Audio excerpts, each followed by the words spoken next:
Welcome to the GreatBase Tennis Podcast. I'm Steve Smith with Brandon Flanagan, coming to you from the FM Tennis Performance Center in Boynton Beach, Florida. Brandon, podcast number 67. Why don't you tell the listeners what we're going to talk about? We're going to talk about the amazing sports and tennis movie, King Richard, with Will Smith, and some incredible storytelling, incredible acting.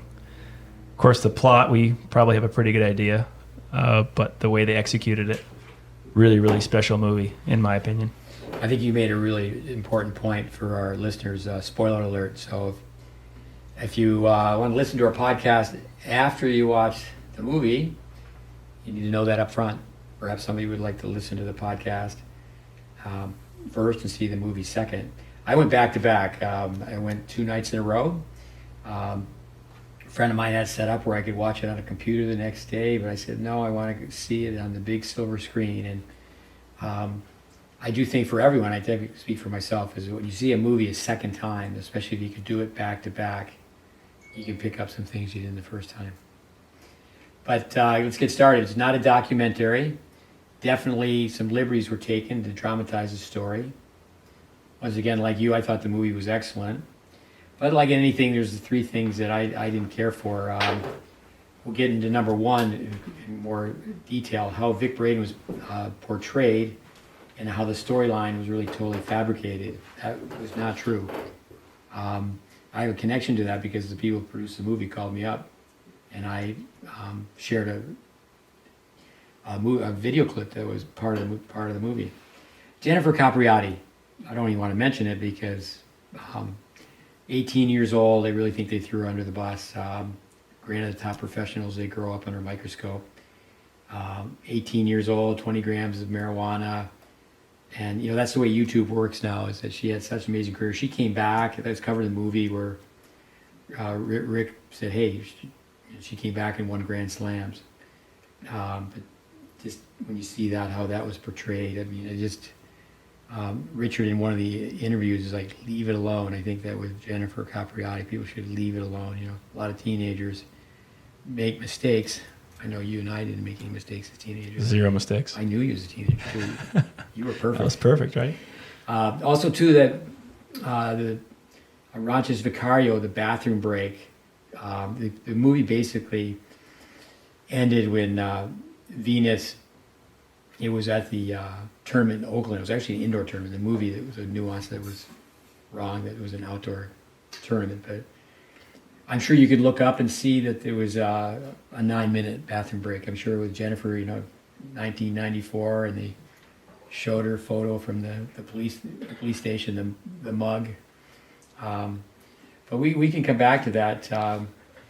I also thought that Sanchez Vicario was not, they really built her up as number 1. She's the best player in the world. She's number 1 in the world. And she was the number 1 seed at that tournament, I'm sure. But I think she was number 2 in the world. Well, you're right. But I do think that if you looked it up, perhaps at that time in the year, there's a difference between being ranked 1 in April and being ranked 1 at the end of the year.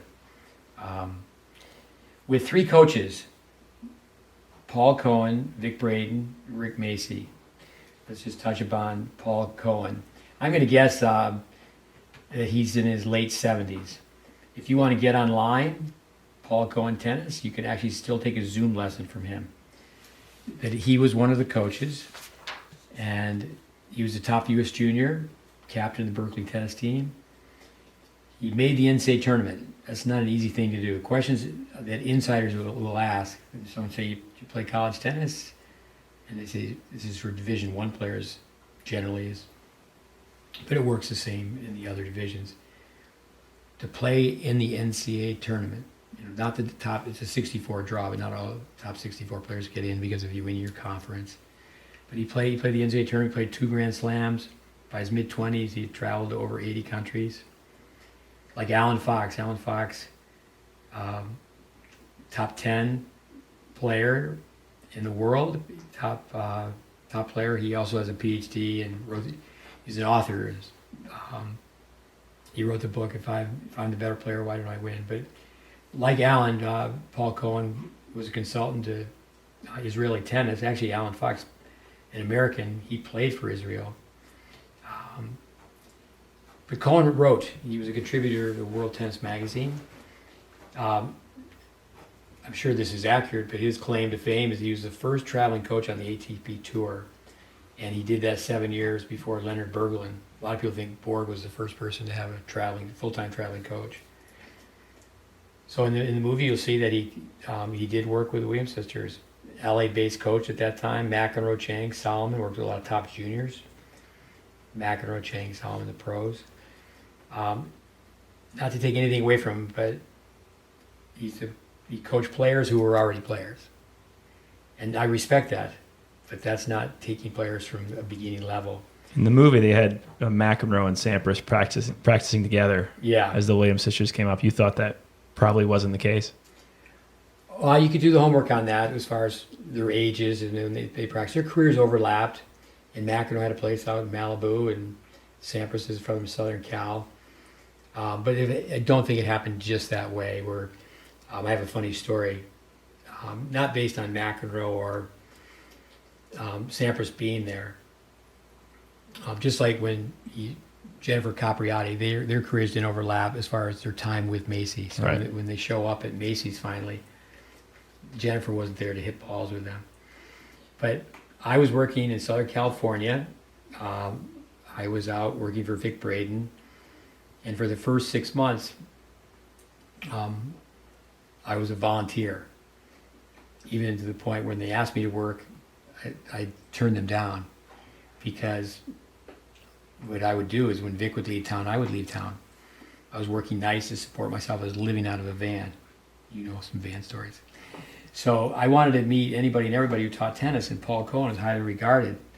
So if you want to find out anything about tennis, you go to the pro shop, and generally the person stringing rackets is the person who's also answering the phone. So they know everything that's going on in the tennis club, the tennis community. So there's a shop right off the UCLA campus. Now this is the late 70s. So in the movie when they show Richard driving his Volkswagen Boss and the two girls are in the back, they're just talking about how beautiful these big mansions are. Cohen was teaching in Bel Air. So this is the lengths I went to study tennis. So from the stringer on the UCLA campus, I go, I need to meet Paul Cohen.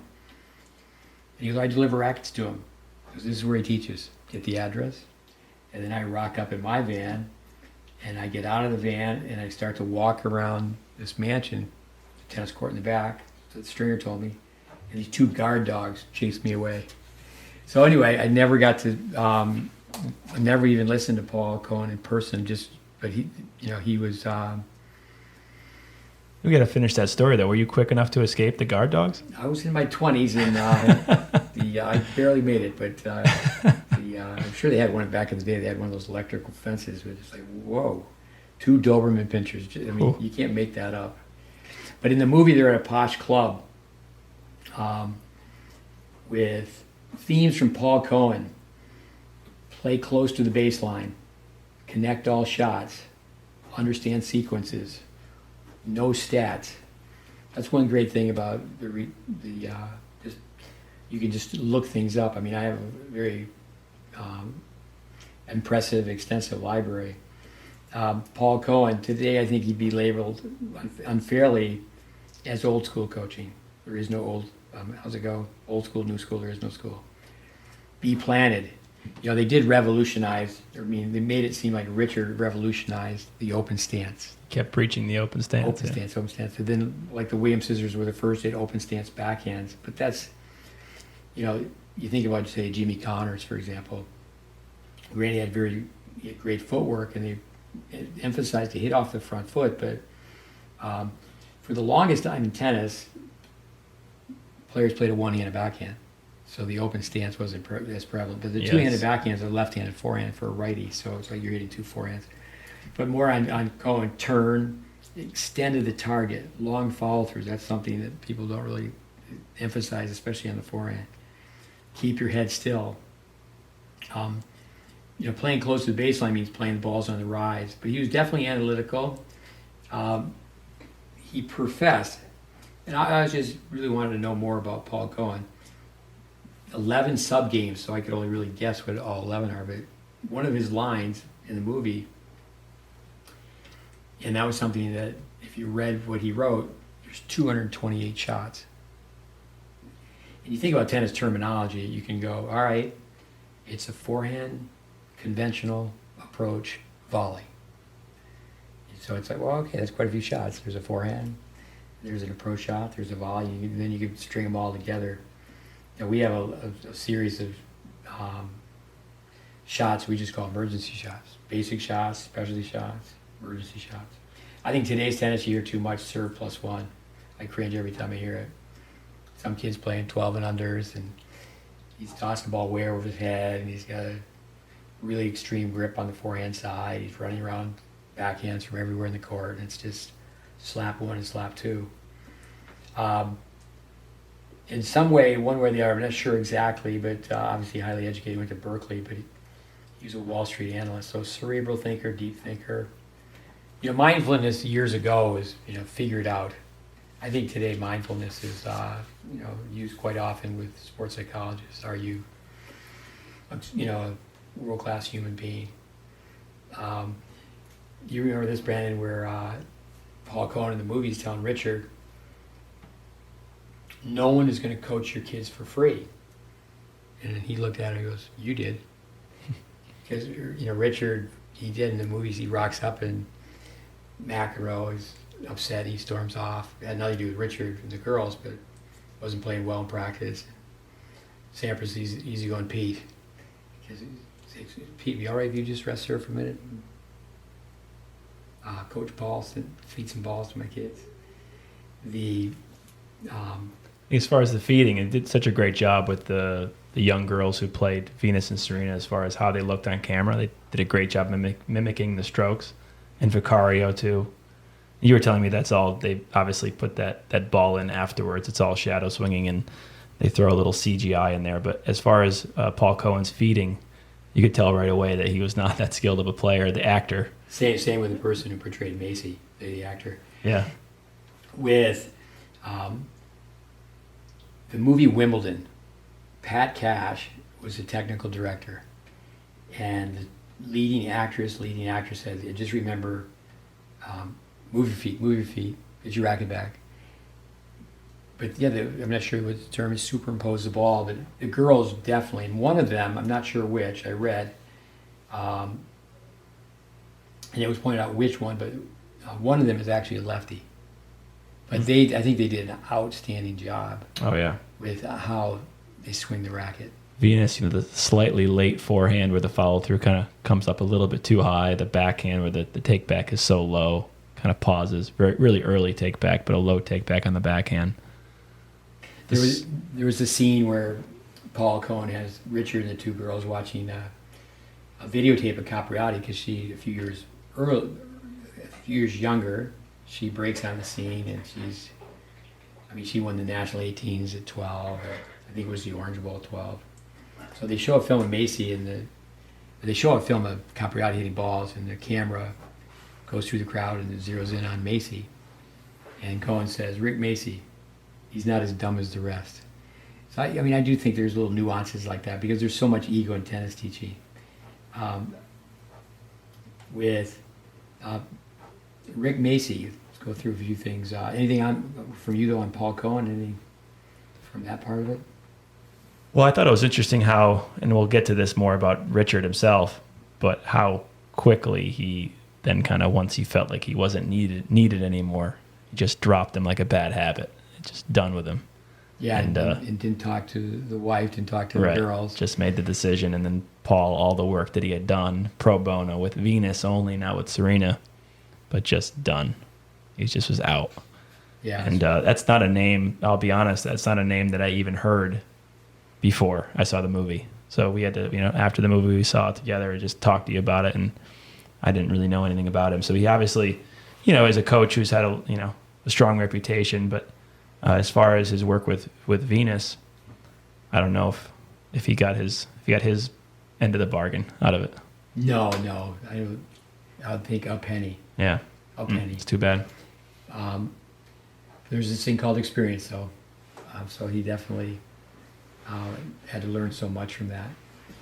Rick Macy, same age as me, born in '54. He's from Ohio. Started academy in 1985. Haines City near Orlando. He was a resort, Greenleaf Resort. My first connection with Rick, he hired a couple of my students when I was running his academic program. So I only knew Rick, like a lot of people at one point. I first just knew them through talking to them on the telephone. And everybody was looking for coaches, especially in the summertime. But Dennis Vandermeer, he had a South African call me. He wanted to buy a tennis club in Vero Beach. And Dennis recommended that I run it. So I fly to Orlando. But I went a day early, checked into Greenleaf. And incognito, some people might think, well, that's just not right. But if you understand how to study tennis, you do want to do things incognito. Did you have one of those fake mustache with the glasses combo and fake nose? But it wasn't like today where, people recognize you from Facebook or from a YouTube clip. And those were the days when, especially with our group, BBI was so professional. We traveled with coats and ties. Actually, Rick, his first wife was Joy Macy, who was a trained professional, still works in the tennis industry. She worked for Peter Burwash. But I wanted to just observe Rick's program. And then when I got there, it was the French Open, and that time of year, school's not quite out, summer exams, summer camps haven't started, and there was 0 kids on the court. Since that time, I've been back to Greenleaf many times in different situations, but Rick was alone in the pro shop, and he's watching Jennifer Capriati. Now I could have just walked in and said, hey, I'm on a business trip, I'm looking at this club, but it was just really, it was in the public that Jennifer had walked. Jennifer and Stefano, her dad, they were now in a different camp, and it was public news. I think that is one of the reasons that he was so motivated to work with people that had the potential of a Venus and a Serena. There is a line where Richard is walking. He just first gets to Macy's Academy. And the setting wasn't quite right. They had the clubhouse was almost identical, but it was on hard court. Right. Instead, it was right here in our backyard. It was on clay. But they walk by and they basically go, "Those are the hamburger players." And it's kind of sad that we have those players here. And I think that's the consumer. I think has figured that out. At some of these big academies, there's a backroom deal where some kids are just paying full fare and somebody else is not. I think they call them the chum. Yeah. With Rick back at Greenleaf, he had the signs up. Now the place he's at in Boca, it's just amazing. You pop the popcorn. Some of the lingo was used, which was fun to hear. But Rick is a great upbeat motivator. But Richard was putting signs up on the courts in Compton. It made me wonder that he had picked that up from Rick just by reading about him. Because they showed Richard late at night working as a security officer, pulled out a bunch of tennis magazines. Connors is on the cover of one. But coming back to observing, when you actually want to watch people teach tennis, you don't want to be in a situation where you chit-chat. I was doing a project for Tennis Memphis, nonprofit organization, and they have 60 tennis courts, and Stephen Lang's the executive director, and that's been something that he's been trying to do for maybe 25 years. Just get it right, and you got to take your hat off to him. He's just keeps plugging away trying to make Tennis Memphis happen. So the Grooves were there for 24 months. I was there 21 months.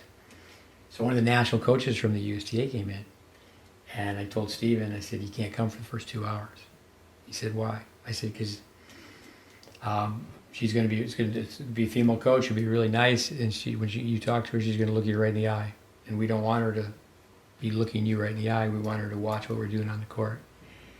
So at Braden's place, when you were a volunteer, they actually called you an observer. I was very proud of my nickname from Vic, that I was the observer's observer. Just to have eyes in your back of the head and what's going on. If you want to get on YouTube, there's an hour-and-a-half interview with Rick. Jim Martz, a mutual friend of Rick and mine, he owner-operator of Florida Tennis. There's an in-depth interview. There's so many articles and so many videos. I have spent quite a bit of time with this movie. People work for three things: money, recognition, satisfaction. You can always work. You can always work for all three. I do think the promoters. I mean, it's really, it's maybe not a nice term, but a recognition freak.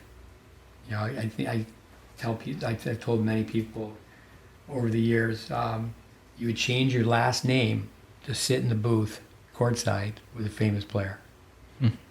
People are just so motivated to do that. Seeing another phase of the recognition seeking on social media for sure. Yeah. With, I think also too, those self-promoters, they refer to themselves in third person. I personally have a hard time doing that. Well, Steve Smith. Well, I use my name in third person. But Rick he's a Pied Piper, he's positive, cheerleader, he's a pump you up guy, he's charismatic. And not in a negative way, but he's very similar to Nick. They say about Nick Bollettieri, I know you've had a chance to meet Carly Bassett, who was with Nick way, way back. And they're obviously very good friends all these years later. Carly says, Nick is the best junior coach in the world. And then he's the worst pro coach in the world because the pros paying him. So, he can really be Jim Lair. Everybody should have a jolt of Nick Bollettieri. I don't know. I have no idea if Macy's capable of giving that jolt. But Nick can do both. But a girl that I worked with, that's a story itself, Vicky Duvall. I worked with her younger brother, and she knew she didn't serve very well. And she told her mother she wanted to work with me. She has some more issues than just the serve. But she had the it thing. She could win and won early on. Go fast here, but I wanted her to talk to one of my players. But I didn't want her to meet the player. They're practicing the same facility. I didn't want to meet her until Friday. This girl by the name of Rachel Rohrbacher. You remember Rachel? Mm-hmm, She was there when you were there. So Rachel ended up being a very good player, played at South Carolina. They were a top 5 team when she was there. She had some bad luck with injuries, but she won a bunch of matches for them. So I said to Vicky, I said, have you met Rachel yet? She goes, hasn't everybody? I go, what do you mean? She goes, just wait, listen. So Rachel's 10 courts down, and she misses a point. She just goes, Rachel. But I'm having lunch with Vicky and Nadine Duvall, and they tell me they worked with Rick. And I said, give me 2 seconds. I'll guess your nickname. She's from Haiti. So I just thought about it for just a moment, and I said, you were the Haitian sensation. And they said, how did you know that? How did you know that? With every coach, in all fairness, every coach has to fill their lesson book. But for the most part, Rick has worked with players that are already established. Ken was a player who won a Grand Slam recently. She'd been exceptional that she was very, very young. But then, how long do these players work with Rick? Ken was on the cover of the USPTA National Magazine. She was 5 years old, and her grip was on 5. And the backswing was 5 feet behind her back. But I do think that a lesson, there's so many of them, that the parents of these great players believe in them. They're not giving up, and they just persevere. In the movie, Roddick's name is mentioned. Andy spent time. His brother John was at Macy's. There's a famous story where Macy says about Andy Roddick, we're playing flag football, and he's the youngest guy, and he runs down the field and he tries to tackle the biggest guy. But they're both very positive about each other. I guess it was 7 Grand Slam. Connors' name was mentioned, so I read there were 7 Grand Slam people mentioned in the movie, but his name was mentioned too. So I came up with 8. Serena's a year older than Andy, but just to kind of give you a picture of it, because I was working 5 miles away in Boca Raton when the Williams sisters started with Macy. And so Serena's a year older than Andy, and Andy has expressed how he's tired of hearing that Serena played him. They played 1 set, Serena won. But I can remember one time, Jason Hazley, a kid I coached, he was the same age as Roddick, or another kid, I can't think of his first name, was Brooks. So the 3 of them show up on a weekend. academy I was running at the time was called Seguso Bassett, Carly Bassett, Robbie Seguso. And I just remember watching, out of curiosity, Andy, because his brother John had beaten, or he had played, he definitely had beaten at least one or two of the juniors I coached. And I was like, who's this kid, Roddick, from Austin? But I was really curious to see how Andy played. But Andy was so competitive. I remember this thinking it would be so difficult to say, let's slow down and just work on, refining some things in your game. And years later, I spent some time at the Roddick Tennis Academy.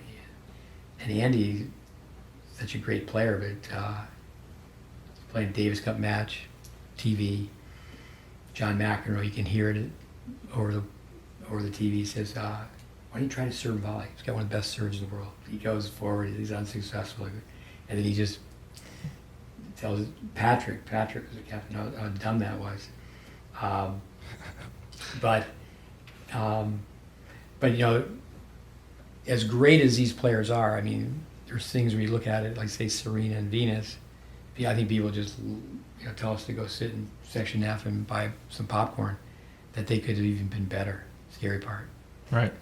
With Sharapova, you just have to read her book. I mean, sometimes it's an elevator ride. In other words, it's not that long, but I think Nick Bollettieri is the person who's seen the most tennis players, from here, there, and everywhere, that want to be the best tennis player they possibly can be. But Rick is right up there. I think it's amazing here in Florida. I make videos, and it can be very incriminating. So if someone's worked with someone for 5 years, then we make a slow motion analysis with just random Richard. He ended up at Rick's place, and I didn't know that the money that was being spent. I can tell a story about that. But Mary Pierce, another Grand Slam champion who spent time with Rick, and Jim and her father, people have labeled him the tennis player or the tennis parent from hell. But I like how Rick has stood up for Jim. He goes, hey, there's some positives. You get your daughter to be one of the best players in the world, and there's so much emotion involved. It is a trail of tears having your daughter or your son become a great tennis player with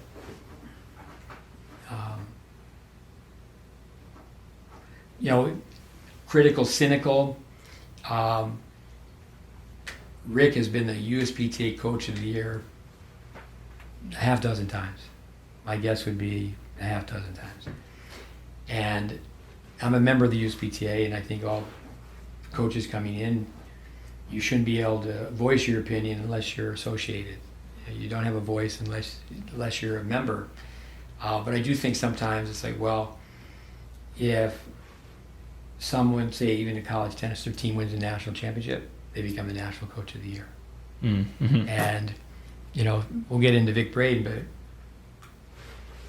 Vic will tell you that the great coach is the one who can really teach you how to play if the kid's taking their ice cream cone and put it in the middle of their forehead. I can speak for myself, is have a chip on my shoulder where, are you a developmental coach or you're a recruiter? Well, you're a low performance coach, right? Yeah, that's the joke. People introduce themselves and they say, hi, I'm Tom, I'm a high performance coach. I say I'm a low performance coach. The Hall of Famers, let's get into Vic. We don't really need to go through much on Vic. Anybody listens to our podcast, we had a 3-part series on Vic. So Vic, Bud Collins, John McEnroe, Pete Sampras, Jennifer Capriati, of course Venus and Serena will be in. Connors' name was mentioned. Who's that? Jimmy Connors cracker, when Macy is a white guy who's walking on the court in Compton. Let me just go through the story of the tape. Richard Williams makes a videotape, and he hand-delivered it to Vic. He hand-delivered to Vic at a function where Vic was working as a commentator. Talked to his wife Melody for an hour. I talked to her a couple times over this movie, and obviously she's not pleased. Anyone who knew Vic would not be pleased. Jeff Lewis, who you know well, a great guy. He started with us like you as a teenager hitting tennis balls, and he's older than you, right? So maybe 25 years has gone by. But we'll put that on Facebook. He made an excellent tape. I sent it to Melody. Because the title of his video is maybe a 5-minute explanation. He felt like walking out, even though he, like us, he really thought it was a good movie. So Richard makes a movie. He hand delivers it to Vic. So you just have to think, here's a guy who's working as a commentator. And at that time, the girls were 7, 8 years old. They hadn't even played tournaments in Southern Cal. But but Richard was drawing some attention. They got more attention. It was covered in the movie that with Paul and Cohen saying, you won 67 matches in a row. So Venus stopped playing at 10. So Serena, 15 months later, they didn't play any junior tournaments after that. So, Vic was given a copy of VHS. Now, one of the geniuses of Vic Braden is that if you've been in his office, I sent him a tape one time. We're doing a traveling clinic. And Vic, it was for years and years, his enthusiasm, it never wavered at all with John Neenagel and brain typing. So Vic says to me, Steve, he spent a lot of time with my two sons, Mikhail and Connor. He said, send me a tape of the guys hitting balls in ice skating, and I'll brain type them. And they were so young that at that time, they had met him, but they weren't doing anything from an athletic standpoint. The scene in the movie is that Richard is in Vic's office. So Melody, we talked about today, having talked to him, communicated with Andy Fitzell. So an assumption was made, but in the video, Richard says, hello, Vic Braden. Instead of being famous by Friday, be good by Friday. Well, our girls get good by Tuesday. So the movie people called me up and they said, been told that you have this film. I go, it's not my film. I said, then just go to my Facebook page, GreatBaseTennis.com, or GreatBase Tennis, GreatBase Facebook. It shows you my my social media knowledge. So they called me back and they asked me about negotiation fees and owner's rights, and I said, no, it's Richard's tape. He gave the copy to Vic. Vic gave it to me. Well, Vic didn't look at the tape until after somebody was in his office. So why I mentioned sending Vic a tape of my kids hitting balls and skating. So like 2 years goes by, and Vic calls me. I go, Steve, your kids, they can really skate. I'm thinking, Vic, you cleaning out your office? So it just unorganized. But in Vic's office, I mean, anybody who wrote a book, anybody who wrote a paper, anybody who created a teaching aid, they wanted Vic Braden's approval. Right. And he was such a nice guy. He didn't say no to Richard Williams. He just said, okay, yeah, I'll try to look at it, and just inundated. So it wasn't like he didn't acknowledge the tape, but and then really what he was looking for, that was not the business that Vic was in. Vic left junior tennis. He's working with adults. Number one reason he really did that is he wanted to raise more money for research. And in resort tennis years ago, people go on vacation all 52 weeks. Years ago, kids did not train year-round. They didn't homeschool. Yeah. They only went to summer camp. They went, for sure. I mean, you could say, well, they really even didn't go to a holiday camp. It was just summer camp. Sure. But in the movie, Vic was so gracious, but they show Richard looking at Vic Braden's book, and I mean, Tennis for the Future. He's wearing a maroon shirt, and they superimpose the actor's face on the cover of the book. But when I watched the movie a second time, and I actually have it written here, what typed out, I sent it to Melody today, how it came across in the movie, that after the meeting, Richard's at a hamburger joint with his girls, his wife, daughter's wife, and I can't eat. And then he leaves, goes to the park, and he has a beat-up racket, a banged racket, so you have to assume he's just banging that on the court. And he's hitting balls over the fence. the movie opens up where tennis balls are expensive, tennis balls are precious, and he goes to a posh club and the coach donates some balls to him. Right. And then he's walking out of the club, he's picking up tennis balls. But that scene, he's just hitting balls over the fence. Getting rid of them, yeah. And so when I saw that the second time, it's like, whoa. It was like Vic was the straw that kind of broke the camel's back. Well, he had a copy of Vic's book, and Vic was, I talked to Melody again. He said, well, we watched the tape, Tennis Our Way, because Vic made a tape with Arthur Ashe and Stan Smith, but Vic also had this TV show, Tennis for the Future. And Vic was famous. He was on Hollywood Squares. He was on all the talk. That's a game show. He's on all these talk shows. But this is how it goes. Richard, as you notice, Vic, he's in Vic's office, and it was not Vic's office. I mean, they show all these old trophies. Melody said today, if Vic was given a trophy, it'd be in the garage in a box. And the irony of that is that it's the trophy. It's all these trophies laying around, and the image on the top of the trophy is a myth. And you hear all these people, oh, the trophy look. Oh, they don't have the trophy look. You got to pause at the top. And Les Stolfen was maybe the best server in the United States in the 30s. I taught tennis with his son. He was a substitute. He'd come up from San Diego, and he would work part-time for Vic.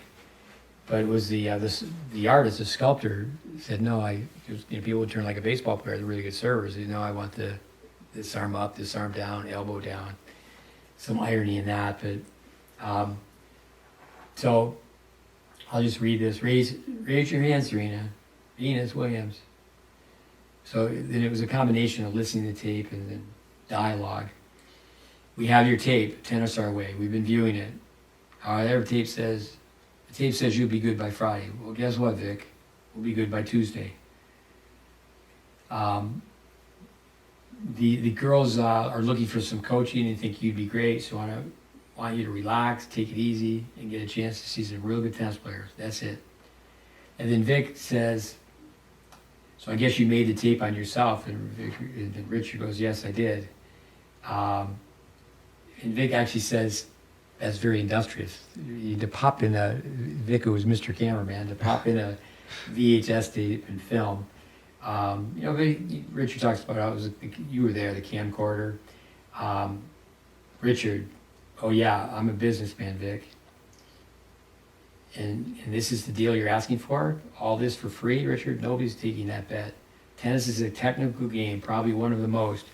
And if you didn't grow up with the game, then it's like playing the violin. It takes hours and hours a day, year after year, expensive expert instruction, just to hold the thing the right way. I'm talking about a tennis racket.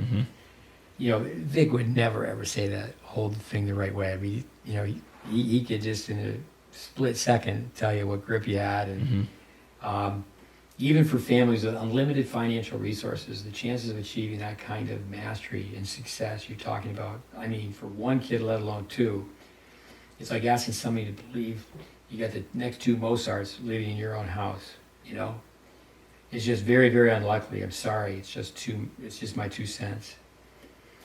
And then Vic says, well, maybe you can prove me wrong. And then what are your comments on that? Well, it's unfortunate. I think they needed some kind of bad guy, some kind of villain to kind of create that turnaround and to create a Hollywood story. It's just unfortunate that guy was Vic, who was probably going to be the last person to be that way towards Richard. With Hollywood versus history, they had to make a story and. To vilify Vic Braden now. There's so many of us that would not want to see that happen. With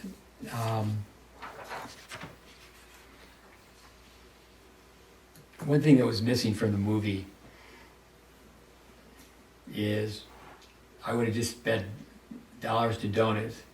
Macy always talks about when he first saw Venus and Serena, I believe it was Venus, that had to go to the bathroom. And she walks in the bathroom on her hands. And she, I really believe in the power of story. Coco Gauff you want to get on YouTube and you got to search a little bit because when she was very young, Coco Gauff walking across the tennis courts on their hands. Is obviously people have a background in gymnastics, but I do think that Richard was hungry, just really, really hungry and looking for anything and everything and every little idea, like throwing a football, throwing old rackets.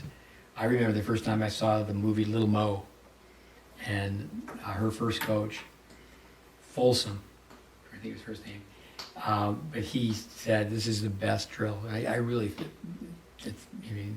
I would stand for that. One of the best things you can do for your serve is take old rackets and just go out and throw them.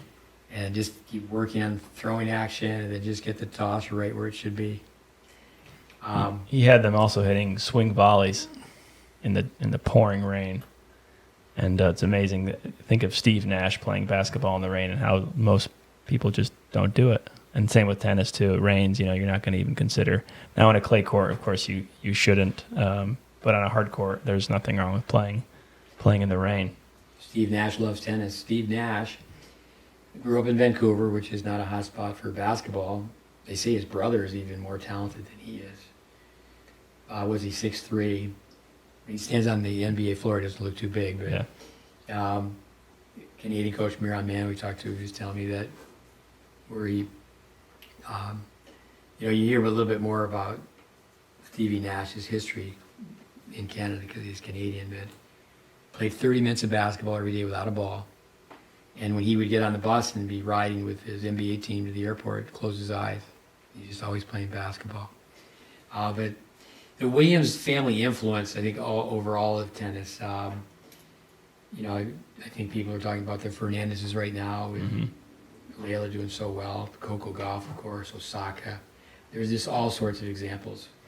One thing I have in the notes here is I think one thing that really helped, and it's very interesting, is birth order. So Venus Williams, and Serena says that all the time, that she wouldn't be Serena if Venus didn't come before her. Sure. Because I believe she's an ESFP. They're both FPs, but feeler, perceiver. But with that, when I first met the girls, I could go through that. So I'm at Seguzo Bassett, now Chris Everett. And I remember meeting Venus. Rick introduces me to Venus, and I felt like I was reaching up and shaking hands with an NBA player. And he goes, "I'd introduce you to Serena, but she might bite your finger off." And Venus was all smiles, and at that time, Serena, to be around her, I think you could say that she was smiling, friendly with people in her inner circle, but she was not trusting people in her outer circle. But in watching the film and reading about what Macy had to say in this YouTube interview, and then also the article in Florida Tennis, I didn't realize that he funded the whole thing. Where motorhome, $92,000 motorhome. The girls were wearing Reebok, and I was under the impression, even with a magic number, that before they signed the big contract, they had a contract for $350,000 a year, which is a lot of money. And that was funding the family and Rick.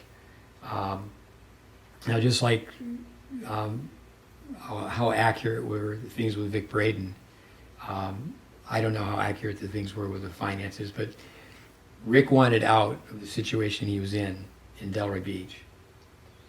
And at that time, I thought, well, he's just rented too many courts and too many townhouses, and he doesn't have enough players. So it was with Dave Anderson. I was the first person hired after the architect. So I went in as a director of tennis, and then within the first 2 weeks, Dave Anderson joined me. And Anderson was running the place on court for the most part. And I was doing all these things off court because we were just trying to get things organized. To digress, I remember actually so out of my lane, but negotiating with Kennex and got Seguzo $25,000 a year.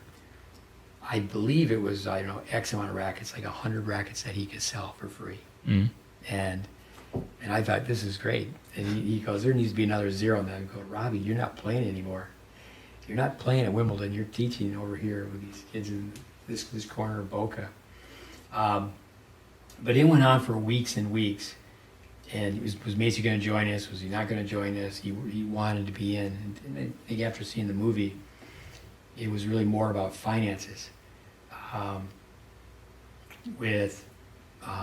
That were really, really steep. It wasn't a matter of too many courts and too many townhouses. Is that when you're feeding a family of 5, and see the movie, Richard made $52,000, and he wanted to buy a mobile home. He had to have the same salary that he had.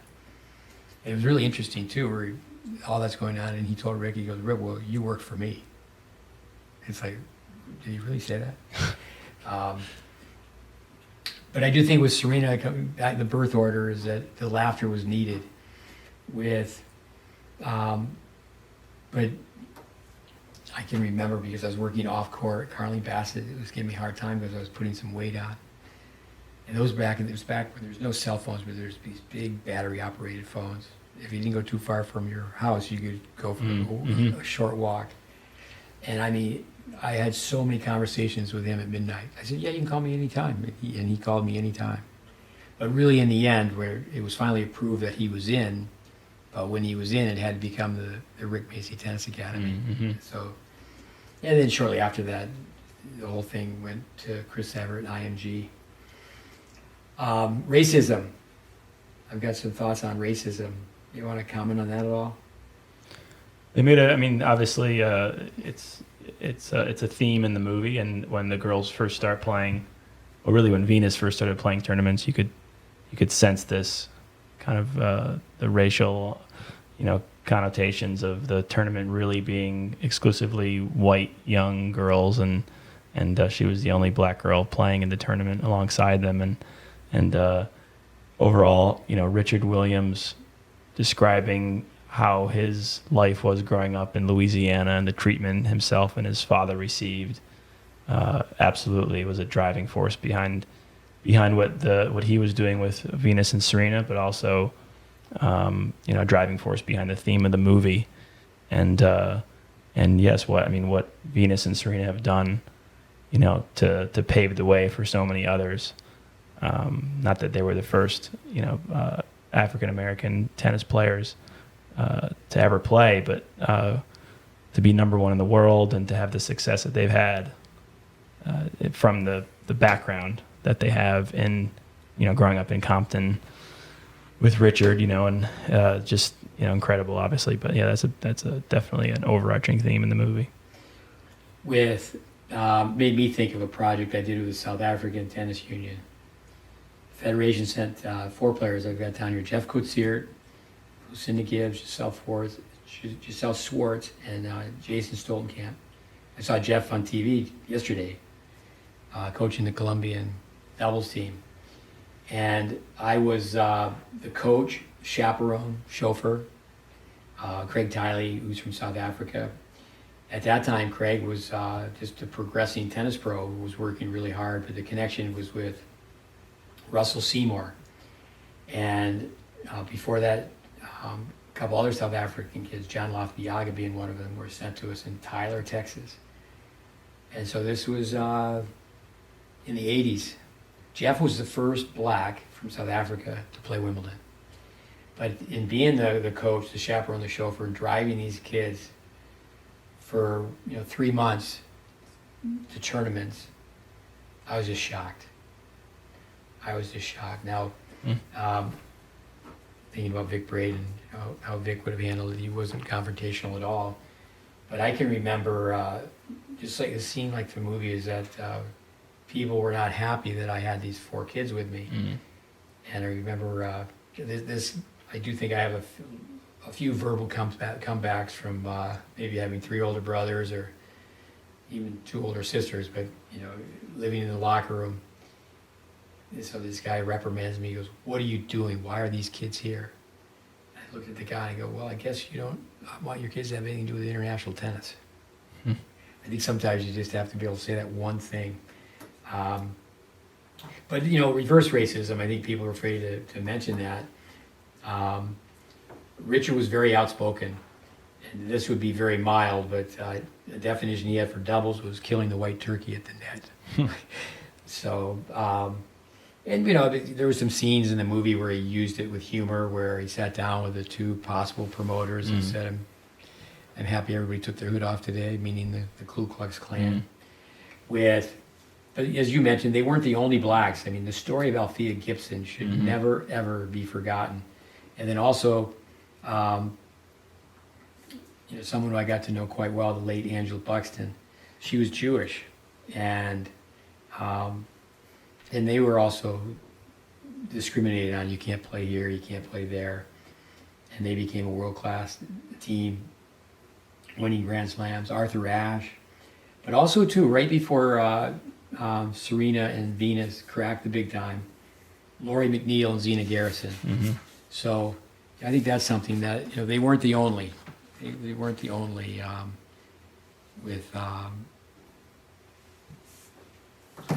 but Sloane Stephens. Serena was a little unhappy one time in losing to Sloane, and she said, I made you. And I do think that you have to give Richard, and the movie's called King Richard. It could also be called Queen Orsine. You think about what the mom did. There's a lot where people could read about the rights of the movie and the rights of William or of Richard Williams' story. The title of this book is Black and White, the way I see it. But I do think people should be reminded of what happened to Jewish people, and you just think of death. And not that you or I would know, but I'm sure many people would agree that slavery is worse than death. Down the street, I was working with Karina Morariu. Now, Karina Morariu, I was really working with her dad. Her boyfriend, he had a Slavic name. They were married at one time. I used to just quickly introduce him as Andrew Sonovich. And he would just smile. But she won Wimbledon doubles title with Lindsay Davenport. She only played 2 national tournaments. She's living right down the street. So this thing about, like Richard, it was revolutionary that you hit an open stance backhand, or it was revolutionary that you don't have to play junior tennis. So I think that's where it was a little bit too much overselling, that no one had ever done this before. Right. Albin, brain surgeon, I remember seeing him at tennis teaching conferences. He was famous for saying, no one remembers who wins a weekend tournament in Miami. And people would laugh at me, but Karina did many things better than either Williams sister when it comes down to refined skills. But the Williams family, they hit the genetic lottery with both those girls. When Venus came on the scene, you remember when she first started playing, she was just a gazelle. Like, she was so fun to watch on like a fast grass court. Oh, yeah. But no, I think Richard says that in the movie. He says that's one of the reasons why he chose tennis. Yeah. Here's something I say, who wins? The players with inferior athletic ability and superior double skills, or the reverse? And who wins are the players with the superior athletic ability. But that's where at the very, very highest level, and don't get me wrong, I mean, what Vic did see on that tape, and actually I say it correctly to correct myself, Vic didn't see it on the tape initially. He just saw the girls hit a few balls, and he said the little one hits the ball better than the big one. And Serena has always had better technique. I think another thing is the speed of their serves. I think that's a lesson for all of us in tennis. Is too many times the serve is done at the end of practice. All right. Work on your serve. Work on your serve. And you and your staff here at the Performance Center could certainly talk about, what to do with your body to work on your serve. But generally, the Williams sisters, their second serves are faster than the men's serves on the ATP Tour. I mean, say that again. Their second serves. their second serves are as faster than the pros' second serves. So a Williams second serve or an ATP second serve.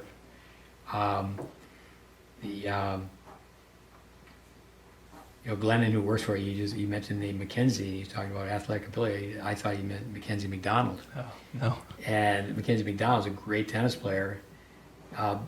He doesn't have a weapon as a serve. And that would be something I would say would be, okay, I'll bet on that right now.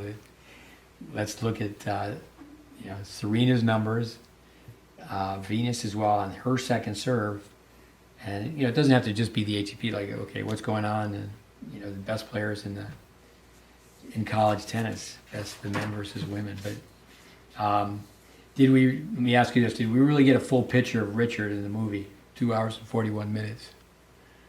Was it 2 hours and 41 minutes? Yeah. It went by a lot faster. It's really entertaining.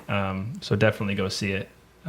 Hopefully you see it after you, before you listen to this podcast, I would hope. But I what was the question again? Full picture of Richard? Yeah, full picture of Richard, 241 minutes. I highly doubt 2 it. 2 hours and 41 minutes. I highly doubt we got a full picture. I do think the title, King Richard, what kind of king was he? There's all types of comparisons you could make. He wasn't quite as probably crazy as some of the crazy kings of history, but I think he definitely ruled the roost, and he made a lot of decisions without consulting his wife and of course his kids. And he was the king for sure. Well, he in a previous marriage, that was one of the scenes where how many children do you have, asked by his second wife. Tiger Woods, his father Earl, late father, I got a second chance to raise a family. And I think anyone who's had a family, pain or regret is like, well, if you could do things over again. So people who end up marrying a second time and having another set of kids. One of his estranged daughters says he has between 15 and 19 children. From what I've read, he has 12 children. The dark side, there is a dark side, obviously with all lives, I think. Every family has a few dark moments, but I think the movie was uplifting, inspirational to see. I mentioned the Queen Aura scene. I think Richard had different tactics, but he had reasons behind them. Some had a drastic measure. I read this. I don't know if it's true. You can't, that expression, you can't always believe what you read. People say, well, you can't always believe what you hear. I do think we have a tendency in society to believe more what we read than what we hear. Like now, it's not like you're working for a newspaper. Everybody and their brother can just put something out on the internet. But Richard would rip the heads off the dolls so his daughters would not become young mothers. It's like, okay. But I think the mother was much more controlled, level-headed, quiet, but humble. But at the same time, I read where she quoted at one point, she goes that she was a better athlete at a young age than Venus and Serena. Like, wow. Richard claimed to be an athlete, but the researchers done their homework on Richard, and he's accused of telling some tall stories. But the story that was told about him, the beauty of that is that these girls have had phenomenal success. Just in singles alone, combined, they've won 30 Grand Slams. Mother was a nurse. She worked double shifts. That was shown. Richard worked as a security guard. Sleepless nights. Anybody who I call it the graveyard shift, where you're living a life of jet lag. You just when they did sign the contract, actually the movie reminded me of Moneyball, where the coach, or I should say the general manager, lifts a piece of paper up and you'd be earning $12 million a year to manage the Red Sox. But they were using or wearing Reebok clothes, wearing Reebok shoes. There was the rumor that Reebok was funding them in some way. You can't sign a kid until they're 18, so you have to deal with the parents. So there's a lot of complications with that. At one time with Puma, Serena had a deal that was 3 times bigger than Venus's first deal. Wow. But, not that I would even claim to be in the ballpark on that, but a lot of times those contracts, it's 12 million if you win Wimbledon. It's 12 million. All these things. How much money do you make per round? I've coached a lot of kids that have had a chance just to play like one match on TV. They're playing a Grand Slam, and they might have been top 10 in the NCAAs, and they played less than 10 ATP matches. And someone's giving them a patch, and they're going to pay them $5,000 just to wear that patch. So they have to progress at majors or with year-end rankings. But again, coming back to being sly like a fox, with one of the coaches who attended the movies with us, he said afterwards, it'll become a Rocky series.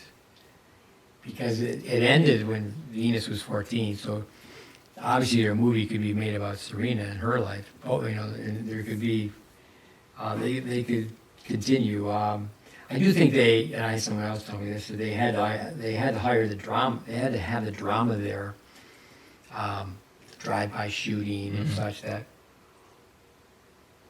where only tennis people would be interested in the story. I mean, it was like, whoa, this is intense. And when we sat down, we looked around, and obviously the theater business, they're putting movies now just straight to your TV, but the theater was definitely not full or even quarter full. I looked around and I said, how many of these people do you think are tennis players or tennis fans? No, we went on first on Friday and Saturday, same thing, but hindsight's supposed to be 20/20. And it certainly can be with honesty, but hindsight is biased. Hindsight is based on opinion. It can be distorted, it can be dishonest, it can be ego-driven. Just in my notes here, this summer, Kimberly Poe was a really good American tennis player. She was ranked as high as number 14 in the world, and her daughter spent a couple weeks, young daughter spent a couple weeks, Tia, hitting balls with us. And, just one rainy afternoon, said, okay, let's look at this. And, mom's 14 in the world. I mean, that's something to talk about. So I believe it was 95, and it was Serena in 1995. I think for our listeners, or our listeners or our coaches, is to pop tapes in of, say, a Serena in 1995. Or same thing with her sister. And just, Venus moving on a grass court when she first came on the scene. I do think as far as revolutionizing tennis and what they did with second serves, what they did with returns. And at first I was calling their tennis home run derby. They were dictating. Bill Jacobson, we were talking to Bill Jacobson about their tennis, is the match was totally on their racket. They were either making shots or missing shots. They were going for everything. And I think it was very good how Richard mentioned how he saw junior tennis. How the kids are all stressed out and they're pushing the ball. Right. And they even showed the negative self-talk and the body language. I mean, they got a lot in, obviously, and that's what's done in the movie in 2 hours and 41 minutes. The open stance, Serena's serve. I think the work ethic. They do get the story out that, certainly they went to the theme parks, they went to Disneyland, Disney World, sat back and for a lesson they watched the movie, The Humility of Cinderella. But the work ethic, the principle as well. But they work before school, after school. The principle of Richard being upset where they're bragging about the trophies they won, said, no, we're not talking about it. But I do think it's a movie for juniors to see. I got some notes here from Dave Anderson, who was with me. We had the chance to spend time around the Williams girls. Richard was so curious about studying tennis. I remember just kind of looking over and going, whoa, is that 2 different times he was in the room where I was making videos. But he said to Dave Anderson, and just his perspective, we have to ask Anderson about this, get him on another podcast, is Dave is from North Dakota, so there's not a lot of tennis happening in North Dakota. And the way Richard spoke is he told David, North Dakota, that's the ghetto of tennis. How did you get here? Meaning that, beautiful Boca Raton. Yeah. And then the message was, he told David, he goes, I never want my girls to forget that they came from the ghetto. We have to ask Anderson, again, hindsight. My memories, my recall on that is he asked Anderson, how did a white boy like that from North Dakota, how did a white boy from North Dakota learn to talk like that? David might have been talking about kinetic chain or deceleration, acceleration, milliseconds, whatever. I'll share my favorite Richard Williams story, but let me look up Anderson's notes. Do you have any closing comments on the movie? I think outside of all the hard work, the humility, obviously that was all a big theme in the movie, and I think all very accurate. The girls were taught to be multi-talented, and I think if you look at what they've done also outside of tennis, it's an impressive. They're essentially business people. They're involved in fashion. They're all over the media, commercials, acting. But I also think you have to recognize that it was a very sheltered life. Everything was done seemingly with the family. They were at one point in the movie hanging out with some friends at the club and having a hamburger at the country club, having a cookie, sitting next to a girl having a hamburger, and I think Richard says, nothing's ever free. It's got hooks in it. But obviously, I think it was a sheltered life for them, and I think you've seen that during periods. There was a period in Serena's career where she really essentially stopped playing so she could pursue other parts of her life. I think Venus as well. I do think that's one of the reasons for their longevity is, but also too, especially Serena, but both of them. It's amazing how well they've done with not playing that many matches. Tell us about your commercial with Serena. You made her famous. Well, I think it's the one thing I have in common with Will Smith. I've been across the camera from someone else pretending to be Serena. I was in a Gatorade commercial that was featured just on social media and YouTube, and just a happenstance at the Delray Beach Tennis Center, being a coach there for so many years. Serena was in the main spot being filmed in the stadium for, I think, all day Friday. And her hitting partner was supposed to be in the commercial the following day, which was for social media and YouTube. And she pulled him out last minute. She said, no, I need him to come practice with me in Palm Beach Gardens. So they were scrambling for someone to step in as the hitting partner in this commercial. And I did have a speaking role. And basically they hired a stand-in, Alicia Parks, who now I think is, top 400 in the world, but she had this massive backpack of video equipment strapped on and like a little GoPro on her head, wearing a helmet, this huge, it must have been 50 pounds. And we hit on the clay courts over at the Delray Beach Swim Club, used to be Labors. We must have hit for an hour and a half, points, down the middle, cross courts, all for about 10 seconds of footage. And I have this one line where I come up to the net and I said, great job, go get a drink. But the whole time, I'm sure most people think it's actually Serena. Like you said afterwards, what was it like? Was she nice to you? And I said, I never met her. But that was my literally 30 seconds of fame. Actually, Serena spent a week at tennis school that I ran in Tampa because she was in Tampa. The Home Shop television is based there.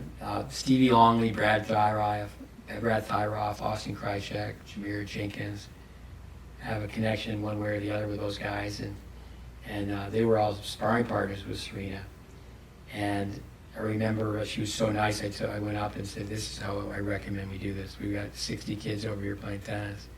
At the end of the day, they won't interrupt you, but at the end of the day, we'll just get the photos taken, and get it done very quickly." But not so nice sometimes to the sparring partners or the coaches. But I think also there's just so much intensity. It's business, and I think that's not a negative at all. But use my name in third person, Steve Smith. Doug Cash. Once you're one of my students, you're always one of my students. I'm very curious when if I taught someone to teach tennis and I watch your students hit a ball, I go, "Hey, let me watch them hit a few balls." Not that everybody that I'm teaching hits the ball so well, but so Dave Anderson, he did his homework here.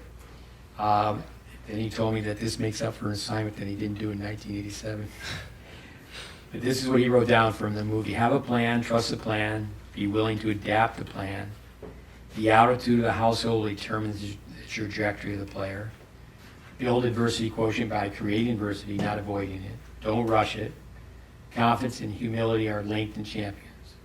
Work ethic and will overcome technical deficiencies. Fear nobody, respect everybody. Those are his notes. With two more things on my end, my favorite Richard Williams story was told me by the great Ty Tucker. Two girls and their mom, they approached Richard Williams, and his daughters are practicing with each other at a tournament. And we love your daughters. Can we get our photo with your daughter? And Richard goes, yeah. So they stand and watch practice, and they get their photo taken. But before that, they had some time to talk. And now, again, the women's going, I just adore your daughters. We're such big fans. And the woman says to Richard, can you give us some advice? And he looks at the woman and he said, you like vacations? And she says, we love vacations. We go on 2 a year. We bond. It's just great. He goes, my advice is don't go on any more vacations. So, yeah, I think that he was, so much smarter than people gave him credit for, and he was figuring things out. Overall, I think that their tennis game, even with, say, the training that they had for maybe 3 full intense years with Macy, a lot of it was just trial and error. But the thing is that we're going to outwork people, and we're going to be fighters. But the last thing for me is with Vic. There's no recall in a movie like this. Back in the 80s, there was a movie on Bear Bryant, and I really enjoyed it. But for some reason, it was called back. And it was never shown again in public. Never read, never found out why it was called back. But it's just too bad that Vic is the kind of guy where if you want to shoot the ball out of your armpit, you can learn to play tennis in your basement. Right. And no, it's play faster, better, sooner. And it would never be, you need expert instruction. Vic was myth after myth. But the meeting never took place, and Vic wasn't in that business at that time. He did teach, and he was so successful. Everything he touched basically turned to gold at the Kramer Club. You think of Tracy Austin, the whole Austin family, 4 out of 5 kids. The 5th child, he played high-level Division I. They're all great players, but 4 out of 5 played pro tennis. But Vic would be the first one to say, well, when I was teaching Tracy, I didn't know how to teach to serve. He's always getting better. But just the setting and that. But I do think that Vic was obviously a big name, and a lot of people were telling Richard no, and it was just too bad that I think Vic was the fall guy, and he was just portrayed to be so out of character. But I do think great movie for tennis. Great movie for people who are into sports. Great movie for parents of athletes. Just entertaining movie. And Will Smith, he's incredible. Just funny, dramatic. Yeah, I think people say that you may get an Oscar. The adversity quotient. How much can you take? And not just Richard. And I think he certainly is, with his persona, he's got a lion's share of the recognition. But what both the mother and father did, and I think that's true with every tennis junior. The more support they can have from their parents, the better. Definitely starts at home. Yeah. Well, podcast number 67. I hope you got something out of it. Go watch the movie King Richard. Thanks for listening. Go see it. Thanks for listening, guys.